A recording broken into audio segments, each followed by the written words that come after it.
नमस्कार, पोल पाथ में आपका स्वागत है और मैं हूं प्रतिमा सिंह। आज हम फिर कुछ महत्वपूर्ण प्रश्नों की सीरीज़ लेकर के आए हैं और अभी टॉपिक वाइज चल रहे हैं। जैसे कि हमने कल का टॉपिक लिया था चाणक्य, आज हमारे टॉपिक के टॉपिक में आ जाएंगे गांधी, तिलक, अंबेडकर, दयानंद सरस्वती और राजा राम मोहन राय। ये सभी इस टॉपिक में इनसे रिलेटेड क्वेश्चंस होंगे। क्वेश्चंस में राइट आंसर तो देखेंगे ही, साथ में साथ थ्योरी कंप्लीट करने की कोशिश करेंगे, यानी कि पूरी थ्योरी को समराइज करने की और रिवाइज करने की कोशिश करेंगे। जो लोग नए जुड़े हैं उन्हें बता दें कि डिस्क्रिप्शन में प्लेलिस्ट लगी हुई हैं डेली कोर्स वीडियोज़ की, NCERTs के जो क्वेश्चंस हैं उसकी, कोर्स वीडियोज़ की, NCERT क्वेश्चंस की प्रैक्टिस सेट और डेली जो प्रैक्टिस सेट एक अपलोड करती हूँ उन सभी की अलग अलग प्लेलिस्ट लगी हुई है। साथ में टेलीग्राम लिंक भी वहीं पर दिया है, तो आप हमें टेलीग्राम में ज्वाइन कर सकते हैं जो PDF फॉर्म में नोट्स पाने के लिए। तो चलिए शुरू करते हैं आज का पहला क्वेश्चन। और जो लोग मुझे फॉलो कर रहे हैं उनसे मैं कहना चाहूँगी कि सब्सक्राइब करके ऑल पर क्लिक कर लें, ताकि मेरी सभी वीडियोज़ की नोटिफिकेशन मिलती रहे और कोई भी वीडियोज़ स्किप ना हो, क्योंकि दिन में 2 या 3 वीडियोज़ जाती रहेंगी। एग्ज़ाम्स पास आ गए हैं तो प्रैक्टिस 2 तरह की तो प्रैक्टिस सेट ही अपलोड होंगे, एक मिक्स क्वेश्चन के और एक टॉपिक वाइज, या फिर दोनों ही टॉपिक वाइज। अगर टॉपिक जल्दी कवर करने होंगे तो टॉपिक वाइज दोनों ही वीडियोज़ अपलोड हो जाएंगे। टाइम की कोई श्योरिटी नहीं, कोशिश करूँगी 1-2 बजे दोपहर में और एक रात के 8:30 बजे अपलोड हो जाए। और चलिए देखते हैं आज का पहला क्वेश्चन। Who where Shudras. तो इस पुस्तक के लेखक कौन हैं? BR अम्बेडकर, APJ अब्दुल कलाम, सलमान खुर्शीद या अटल बिहारी वाजपेयी। तो हु वेयर शूद्राज, इस पुस्तक के लेखक BR अम्बेडकर महोदय हैं। ये पुस्तक, इसको हिंदी में क्या बोलते हैं? हिंदी में बोलेंगे शूद्र कौन थे। ये इसका हिंदी अनुवाद है हु वेयर शूद्राज का, और 1946 में ये प्रकाशित हुई थी। और इसमें शूद्र वर्ण की उत्पत्ति की चर्चा है। अम्बेडकर ने इस पुस्तक को ज्योतिराव फूले को समर्पित किया गया है। अम्बेडकर द्वारा इस पुस्तक को ज्योतिराव फूले को समर्पित किया है। फूले को समर्पित किया है। किसने किया है? अम्बेडकर ने। ऑप्शन ए यहाँ पर सही होगा। देखेंगे हम नेक्स्ट क्वेश्चन। अगला क्वेश्चन कह रहा है, महात्मा गांधी ने स्वतंत्रता की व्याख्या किस रूप में की है? समानता के रूप में, स्वराज के रूप में, तर्क के रूप में या शासन के रूप में? तो महात्मा गांधी की स्वतंत्रता की व्याख्या इन्होंने स्वराज के रूप में की है। ऑप्शन बी यहाँ पर सही हो जाएगा। तो जो गांधी जी का स्वराज शब्द है, इसका अर्थ व्यापक है और इसका अर्थ सिर्फ स्वशासन से ना होकर के नैतिक एवं सांस्कृतिक स्वाधीनता भी है। यानी कि इसका दूसरा अर्थ होता है, एक तो स्वशासन होता है, दूसरा होता है कि खुद पर शासन, अपने स्वयं के ऊपर शासन, ये होता है। तो ये स्वतंत्रता की व्याख्या स्वराज के रूप में की है महात्मा गांधी ने। ये हरियाणा PGT का क्वेश्चन है, कब आया था? 2020 में आया था ये भी देखते रहिए आप। क्वेश्चन का लेवल सभी अच्छे हैं और बहुत ही इम्पोर्टेंट क्वेश्चन है, इसलिए आप जो चीज़ आपको नहीं लगे उसको नोट डाउन करते रहेंगे। कई लोग कहते हैं कि सभी ऑप्शन एक्सप्लेन ना करें, तो क्योंकि खिचड़ी पक जाती है, लेकिन अगर जिनको ऐसा लगता है खिचड़ी पक रही है तो उनको मैं कहूँगी कि पेन और पेपर लेकर के बैठें। इससे सब्जेक्ट में उनकी पकड़ बनेगी। जब हर चीज़ को वो नोट करेंगे तो चीज़ें फिक्स होंगी और सब्जेक्ट में पकड़ बनेगी। अगला क्वेश्चन है, महात्मा गांधी ने सत्याग्रह के अस्त्र का सर्वप्रथम प्रयोग कहाँ किया? दक्षिण अफ्रीका, चंपारण, बारडोली या डांडी? तो ये सभी को पता है कि इन्होंने गांधी जी ने सबसे पहले सत्याग्रह का ये अस्त्र है ये दक्षिण अफ्रीका में किया था। गांधी जी ने दक्षिण अफ्रीका के ट्रांसवाल में, और जो औपनिवेशिक सरकार द्वारा एशियाई लोगों के साथ जो भेदभाव हो रहा था, तो जो भेदभाव के कानून पारित किए गए थे उसके खिलाफ इन्होंने 1906 ईस्वी में पहली बार सत्याग्रह किया था। ये भी क्वेश्चन बनता है कि कब किया था? 1906 में पहली बार इन्होंने सत्याग्रह किया था। और जबकि भारत में पहला सत्याग्रह की बात करें तो ये जो आंदोलन 1917 ईस्वी में किया था, चंपारण चंपारण में, भारत की बात करें तो पहला है ये, भारत का पहला चंपारण सत्याग्रह है। कब किया गया था? 1917 ईस्वी में किया गया था ये। यहाँ पर नील की खेती के विरोध में जो है ये सत्याग्रह किया गया था। और तो यहाँ पर ऑप्शन ए हो रहा है क्वेश्चन के अकॉर्डिंग। ये चंपारण भारत के लिए है। आगे देखेंगे हम। किसने कहा राज्य संगठित और केंद्रित रूप में हिंसा का प्रतिनिधित्व करता है? व्यक्ति एक सचेतन आत्मावान प्राणी है, किंतु राज्य एक ऐसा आत्महीन यंत्र है जिसे हिंसा से पृथक नहीं किया जा सकता। इसकी उत्पत्ति ही हिंसा से हुई है। तो ये स्टेटमेंट किसका है? नेहरू का है, गांधी का है, रूसो का है या लेनिन का है? तो ये जो है स्टेटमेंट किसका है? गांधी जी का है स्टेटमेंट ये। देखेंगे हम नेक्स्ट क्वेश्चन। गांधी की स्वदेशी की अवधारणा पर निम्नलिखित का प्रभाव पड़ा। उनका जो नीचे सेंटेंस दिए गए हैं, तो किस किस सेंटेंस का या किस किस बातों का जो है प्रभाव गांधी जी की स्वदेशी की अवधारणा जो थी उस पर पड़ा। क्वेश्चन ये कहना चाह रहा है कि किन चीज़ों का प्रभाव स्वदेशी की अवधारणा पर पड़ा। उनका गहन नैतिक आध्यात्मिक विश्वास, लोगों की आर्थिक स्थिति की विशेषकर आम लोगों की स्थिति की उनकी समझ, रस्किन की एंड टू द लास्ट का प्रभाव, सत्य और जैन धर्म कहीं समझ पर बल। तो यहाँ पर नीचे कूट दिए गए हैं। तो ये पहला भी, इसका भी प्रभाव पड़ा है, दूसरा भी, तीसरा भी, ये तीनों सही हैं। इन तीनों का प्रभाव गांधी जी की जो स्वदेशी की अवधारणा थी उस पर पड़ा है। और जबकि चौथे का जो सत्य और जैन धर्म, सत्य का तो जो है इसका स्वदेशी की अवधारणा पर इसका कोई महत्व नहीं। स्वदेशी से मतलब क्या था कि जो है जब लोग अपनी चीज़ों को जो है बनाएंगे, उसका उपयोग करेंगे, तो इनका जो एक तो अंग्रेज़ों का जो उद्योग है ये मतलब इसका विकास रुक जाएगा, क्योंकि इसी उद्योग के बल पर वो यहाँ पर टिके हुए थे। और दूसरा, अपने चीज़ों का जब यूज किया जाएगा तो हमारी आर्थिक व्यवस्था सुदृढ़ होगी। तो ये सब चीज़ें जो हैं स्वदेशी की अवधारणा के पीछे काम कर रहे थे। और रस्किन की पुस्तक अनटू द लास्ट, इसका प्रभाव गांधी जी पर ज़बरदस्त था। तो इन सभी चीज़ों का प्रभाव था स्वदेशी की अवधारणा पर। ऑप्शन जो है यहाँ पर पहला, दूसरा, तीसरा किस में है? तो फर्स्ट ए ऑप्शन यहाँ पर सही हो जाएगा। देखेंगे हम नेक्स्ट क्वेश्चन। किसने कहा था कि व्यक्तिगत स्वतंत्रता के हनन पर संभवतः किसी समाज का निर्माण नहीं किया जा सकता है? John Rawls, Harold Laski, M K. Gandhi, Karl Marx. तो ये भी जो है एम.के. गांधी के द्वारा कहा गया है। गांधी जी ने जो है सत्य और अहिंसा के माध्यम से व्यक्तिगत स्वतंत्रता, मानव गरिमा, आत्मसम्मान को महत्वपूर्ण बताया है। इनके अभाव में व्यक्ति के व्यक्तित्व का ना तो सर्वांगीण विकास संभव है और ना ही किसी समाज की कल्पना की जा सकती है। एक अराजकवादी दार्शनिक होने के नाते गांधी जी ने जिस समाज की कल्पना किया है वह पूर्ण रूप से नैतिकता पर आधारित समाज है। एक नैतिकता पर आधारित समाज की स्थापना व्यक्तिगत स्वतंत्रता के हनन की कीमत पर संभव नहीं है। तो व्यक्तिगत स्वतंत्रता का हनन जो है ये नैतिक समाज की अवधारणा नहीं है। किसी समाज का निर्माण जो है व्यक्तिगत स्वतंत्रता के हनन के आधार पर जो है नहीं किया जा सकता, ये गांधी जी का मानना है। तो देखेंगे हम नेक्स्ट क्वेश्चन। वैसे यहाँ पर जो है जो दूसरी चीज़ें हैं, जॉन रॉल्स, अगर इनकी पुस्तक देखें तो ए थ्योरी ऑफ जस्टिस इनकी पुस्तक है और न्याय का सिद्धांत इन्होंने दिया है। तो न्याय के क्षेत्र में इन्होंने सामाजिक समझौते का सिद्धांत दिया है। हेरोल्ड लॉस्की जो हैं ये लोक कल्याणकारी राज्य के प्रवर्तक माने जाते हैं और कार्ल मार्क्स जो है वैज्ञानिक समाजवाद के जनक माने जाते हैं। देखेंगे हम अगला क्वेश्चन। निम्न जो अर्थशास्त्र के क्षेत्र में गांधी जी का सबसे मौलिक विचार निम्नलिखित में से कौन सा है?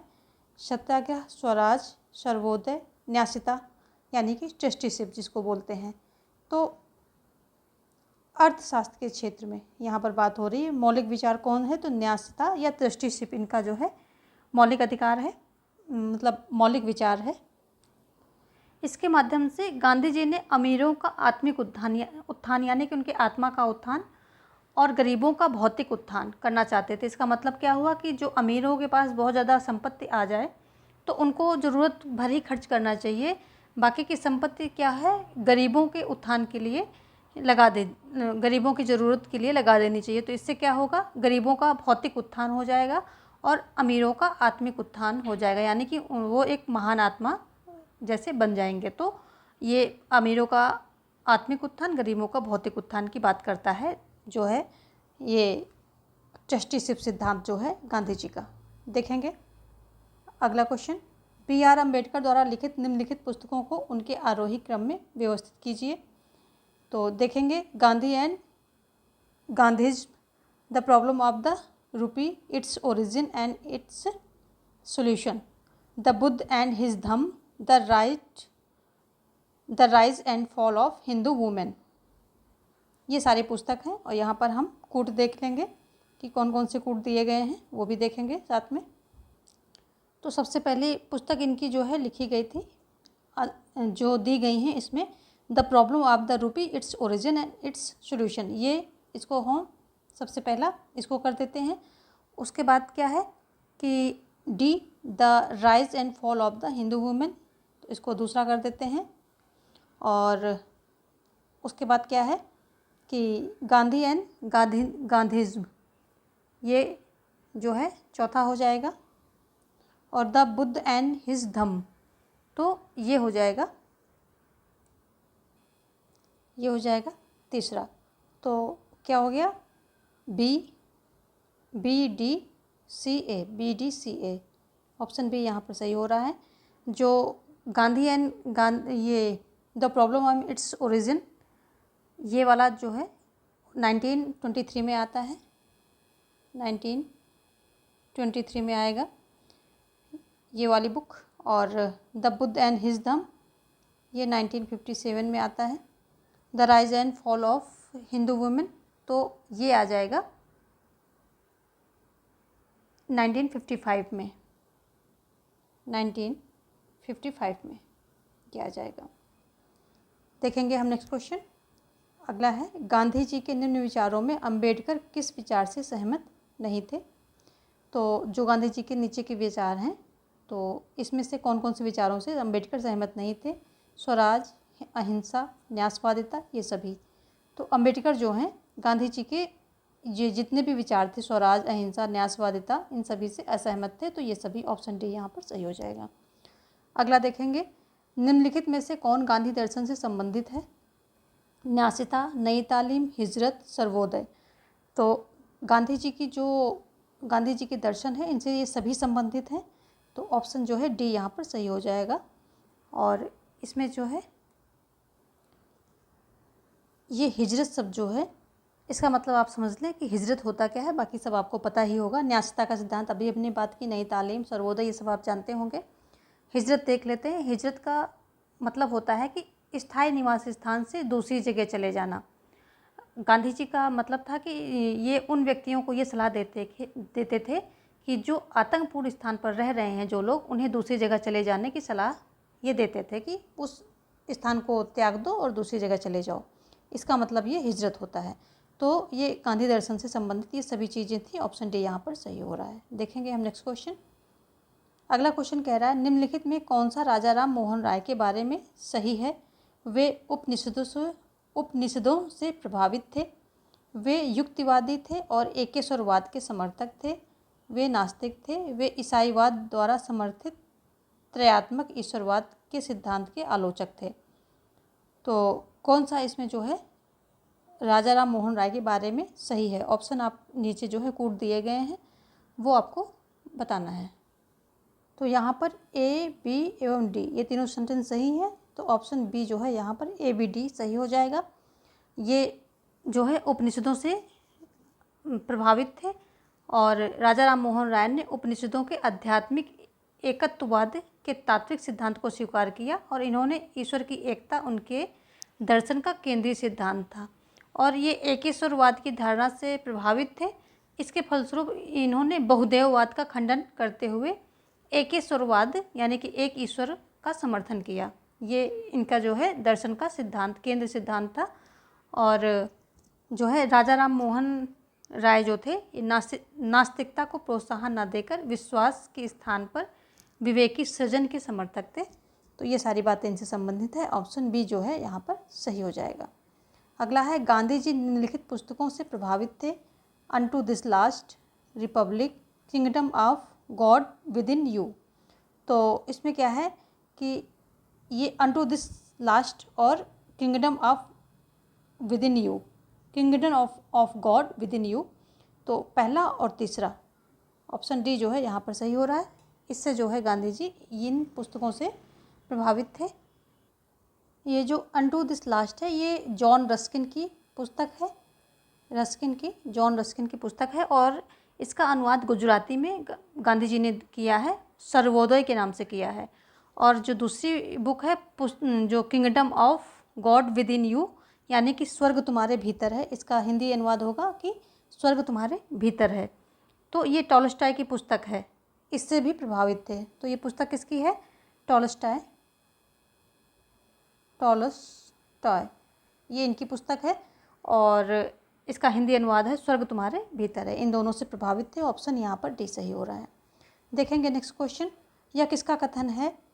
मेरा मानना है कि मानव जाति की ऊर्जा का कुल योग हमें नीचे लाने के लिए नहीं है बल्कि उसे ऊपर उठाने के लिए है और यह निश्चितता का परिणाम है अगर बेहोश प्रकृति के कानून का काम करना। तो किसने कहा था? M.K. गांधी, रविन्द्रनाथ टैगोर, गोविंदरानाथ दे, एस राधा कृष्णन। ये किसने कहा? तो ये कथन M.K. गांधी के द्वारा कहा गया है। ऑप्शन ए यहाँ पर सही हो जाएगा। देखेंगे हम नेक्स्ट क्वेश्चन। तिलक को भारतीय अशांति का पिता निम्न में से किसके द्वारा कहा गया? Viceroy Minto, lord Curzon, Valentine Chirol या लॉर्ड डलहौजी। तो अशांति का पिता जो है वेलेंटाइन सिरोल के द्वारा कहा गया था इनको। इसका कारण ये है कि जो भारत के राष्ट्रीय आंदोलन थे उसमें तिलक की भूमिका एक विद्रोही स्वभाव के नेता के रूप में देखी जा सकती है। तिलक उग्र राजनीति दृष्टिकोण प्रारंभ में विदेशी दासता से मुक्त के लिए इन्होंने क्या किया कि इन्होंने उग्र राजनीति दृष्टिकोण जो है अपनाया और जितने भी इनको उपाय प्राप्त होते थे वो सभी का समर्थन करते थे और सिर्फ ये चाहते कि किसी तरह से इससे जो विदेशी दासता है इससे मुक्ति मिले। उनकी लेखनी में जो शब्द निकले उसके द्वारा राजनीतिक हिंसा का वातावरण महाराष्ट्र में तैयार हुआ। वे क्रांतिकारियों के प्रशंसक थे, यानी कि जो क्रांतिकारी थे उनके प्रशंसक थे और इसी कारण वेलेंटाइन सिरोल ने अपनी पुस्तक इंडियन अनरेस्ट में इन्होंने लिखा था कि जो है इनको अशांति का पिता बोला गया था। सिरोल ने अपनी पुस्तक इंडियन अनरेस्ट में बाल गंगाधर तिलक को अशांति का जनक कहा था। तो वेलेंटाइन सिरोल ने ये पदवी जो है तिलक को दी थी। आगे देखेंगे हम। निम्न में से किस पत्र पत्रिका का संबंध गांधी जी से नहीं है? यंग इंडिया, हरिजन, इंडियन ओपिनियन और कर्मयोग। तो यहाँ पर भी ऑप्शन जो है डी सही हो जाएगा। गांधी जी से संबंधित पत्रिका यंग इंडिया है, हरिजन है और इंडियन ओपिनियन है। तो गांधी जी ने यंग इंडिया में लिखा था कि मैं यह नहीं मानता कि इच्छाओं को बढ़ाने या उनकी पूर्ति के साधन जुटाने से संसार अपने लक्ष्य की ओर एक कदम भी बढ़ पाएगा। आज की दुनिया में दूरी और समय के अंतराल को कम करने, भौतिक इच्छाओं को बढ़ाने और उनकी तृप्ति के लिए धरती का कोना कोना छान मारने की जो अंधी दौड़ चल रही है वो मुझे बिल्कुल पसंद नहीं है। यदि आधुनिक सभ्यता के यही लक्षण हैं और मुझे इसके यही लक्षण समझ में आते हैं, यानी गांधी जी कह रहे हैं कि यदि यही लक्षण है जो कि उनको वही समझ में आ रहे थे तो मैं इसे शैतानी सभ्यता कहता हूँ। ऐसा जो है इन्होंने लिखा था, किसमें? यंग इंडिया में लिखा था ये कि जो आधुनिक सभ्यता को अगर हम शॉर्ट में देखें तो शैतानी सभ्यता इन्होंने कहा और अंधी दौड़ को जो है इन्होंने पसंद नहीं किया है। आगे देखेंगे हम। निम्नलिखित में कौन सी पुस्तक डॉक्टर भीमराव अंबेडकर जो थे इनके द्वारा नहीं लिखी गई है? नहीं पूछ रहा है। शूद्र कौन थे? जाति भेद का उन्मूलन, इतिहास का चक्र, बौद्ध और उनका धर्म। तो यहाँ पर बौद्ध और उनका धर्म ये भी लिखी गई है। जाति भेद का उन्मूलन, शूद्र कौन थे यानी कि हुवर शूद्रास, जिनकी अभी हमने थोड़ी देर पहले बात की। तो ये सभी जो हैं अंबेडकर द्वारा लिखी गई। इतिहास का चक्र ये नहीं लिखा गया, यही आपका ऑप्शन हो जाएगा, ऑप्शन सी। जबकि हम इतिहास के चक्र की बात करें तो ये राम मनोहर लोहिया के द्वारा लिखी गई है। किसके द्वारा? राम मनोहर लोहिया, इनके द्वारा जो है ये लिखी गई है। बाकी सभी जो है भीमराव अंबेडकर के द्वारा लिखी गई हैं। चलिए देखते हैं अगला क्वेश्चन क्या कह रहा है। समाज के व्यापक वर्ग को लामबंद करने के लिए अंबेडकर ने स्थापित किया था किसे? भारतीय मजदूर संघ, अखिल भारतीय अनुसूचित जाति फेडरेशन, दलित पैंथर्स या दलित शोषित संघर्ष समाज समिति या दलित सामाजिक मंत्रालय। किसको इन्होंने जो है लामबंद जो है समाज के व्यापक वर्गों को लामबंद करने के लिए किसकी स्थापना की थी? तो अखिल भारतीय अनुसूचित जाति फेडरेशन, इसकी इन्होंने स्थापना की थी। और इस फेडरेशन को इन्होंने कब किया था? 1942 में इसकी स्थापना की थी, 1942 में। और इसके अतिरिक्त जो बहिष्कर हितकरणी सभा, लेबर पार्टी और रिपब्लिकन पार्टी के माध्यम से अंबेडकर ने दलितों के उत्थान का प्रयास किया। कौन कौन से? जो बहिष्कृत हितकरणी सभा, बहिष्कृत हितकरणी सभा, और दूसरा लेबर पार्टी, और इसके अलावा रिपब्लिकन पार्टी।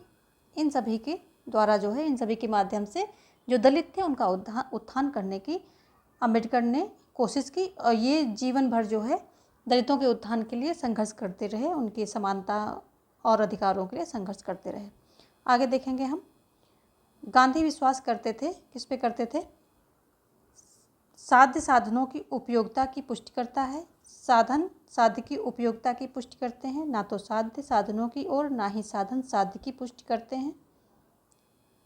ना तो साध्य साधनों की और ना ही साधन साध्य की पुष्टि करते हैं।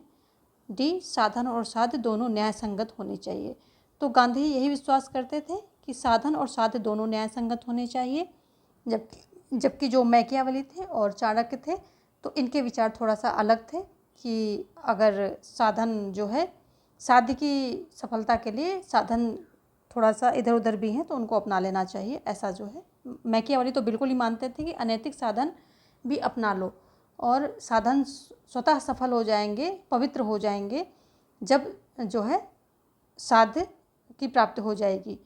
और चाणक्य का भी उतना ज़्यादा नहीं, लेकिन चाणक्य नैतिकता को लेकर के चलते थे, बट उन्होंने भी यही कहा है कि साधन की जो साध्य है उसका सफल होना ज़रूरी है, साधन अपना लेने चाहिए, थोड़ा इधर उधर भी हैं तब भी। यहाँ पर ऑप्शन दी, गांधी जी बिल्कुल भिन्न थे इन दोनों के विचारों से।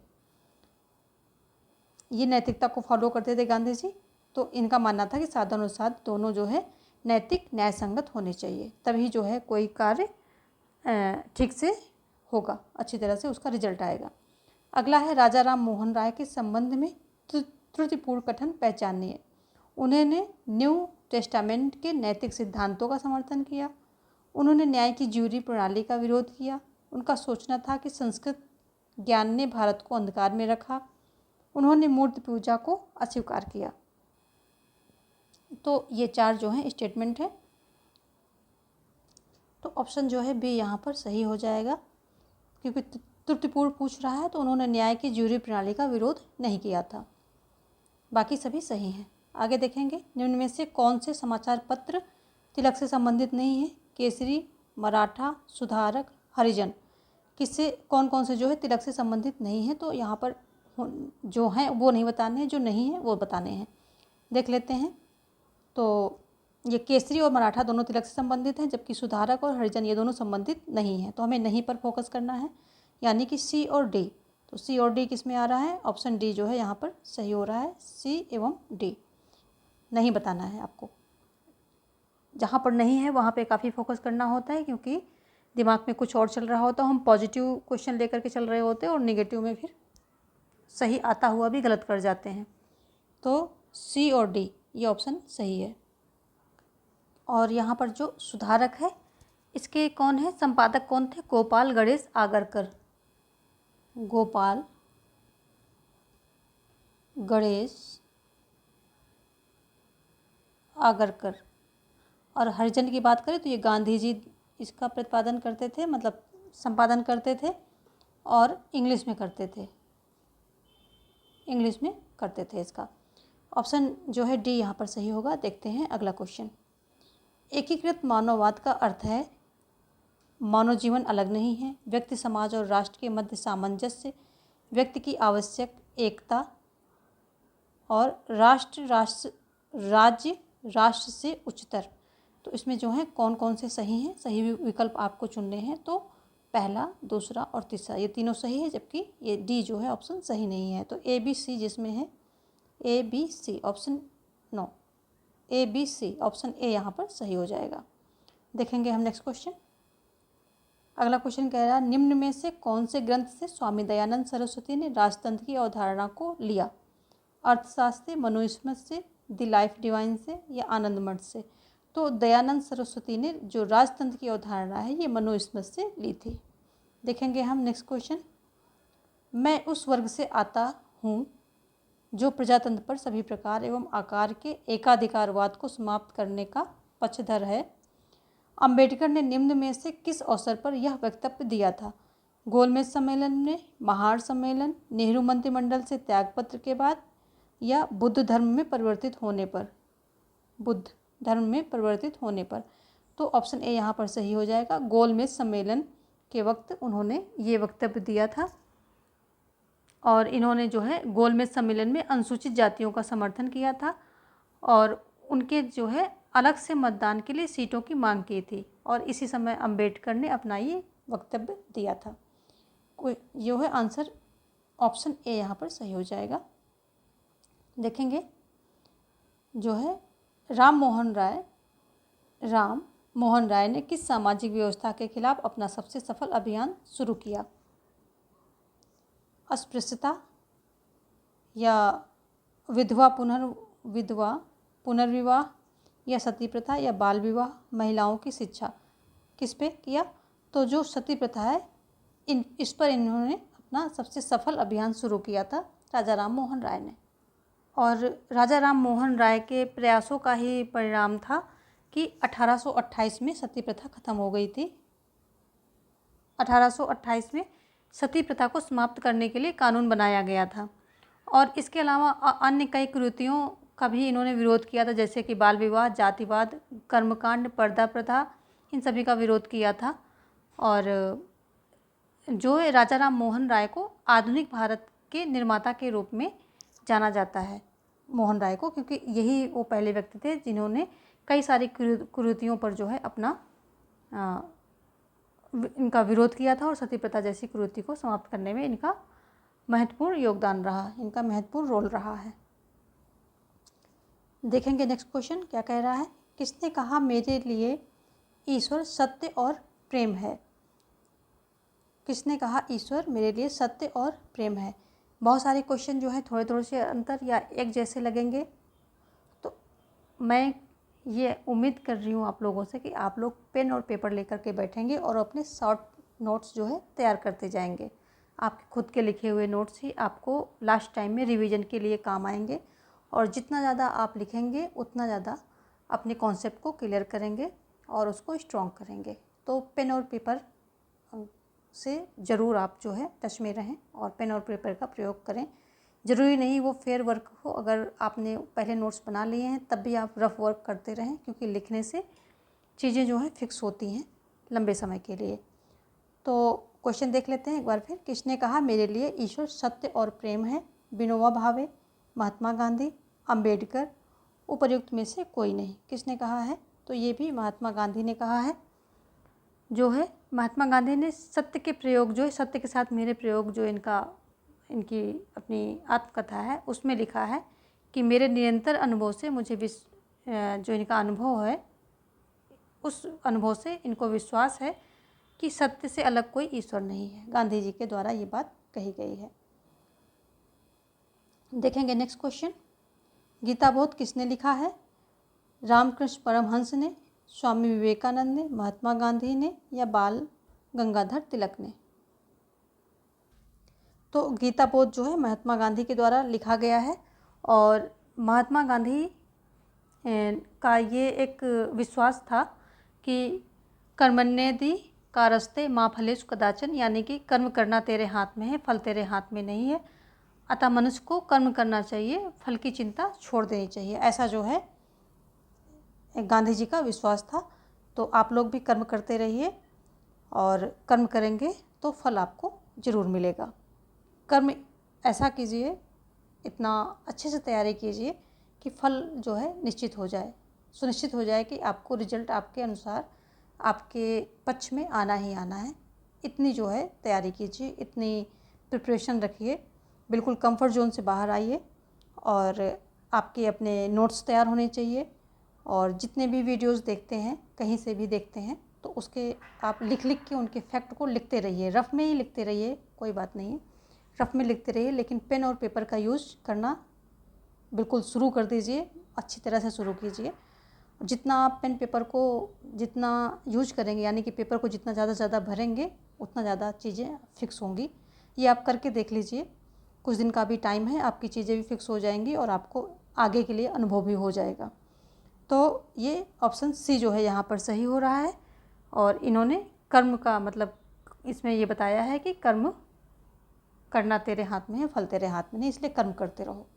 आगे देखेंगे गांधी जी के सत्याग्रह का यह एक साधन नहीं था। कौन सा नहीं था? असहयोग, सविनय अवज्ञा, उपवास, सामाजिक बहिष्कार, हिंसक कार्य। तो हिंसक कार्य जो है सत्याग्रह का साधन नहीं था। और जो सत्याग्रह का मतलब था सत्य के लिए आग्रह। और इनके अकॉर्डिंग जो सत्याग्रह है वो वीरों का हथियार है, निर्बलों का हथियार नहीं है। तो इसमें हिंसक कार्य जो इंक्लूड नहीं थे। आगे देखेंगे हम। किसने कहा कि धर्म से वंचित राजनीति एक मृत्यु जाल है क्योंकि वह आत्मा का हनन करती है? किसने कहा? M.K. गांधी ने कहा, तिलक ने कहा, कौटिल्य ने कहा या मनु ने कहा? ये भी जो है M.K. गांधी के द्वारा कहा गया है। ऑप्शन ए यहाँ पर आपका सही हो जाएगा, क्योंकि गांधी जी मानते थे धर्म समाज का अभिन्न अंग है और राजनीति को धर्म से पृथक नहीं किया जा सकता। उन्होंने घोषणा की कि मेरे लिए धर्म विहीन राजनीति कोई चीज़ नहीं है, ऐसा इन्होंने बताया। तो यहाँ पर भी ऑप्शन ए जो है सही है। अभी आज हमने 30 क्वेश्चन लिए हैं और इसको कंप्लीट किया है। और आगे के जो क्वेश्चन हैं रिलेटेड गांधी, तिलक, अंबेडकर, इन सभी से, तो वो हम नेक्स्ट सेशन में ले लेंगे। अगला वीडियो अपलोड होगा इसी टॉपिक पर, उसमें हम सारे क्वेश्चन कवर करेंगे। आज के लिए इतना ही। और वीडियो आप लोगों के लिए यूजफुल लगी हो तो इसे लाइक, शेयर और सब्सक्राइब करना बिल्कुल ना भूलें। मिलते हैं कुछ और प्रश्नों के साथ। धन्यवाद।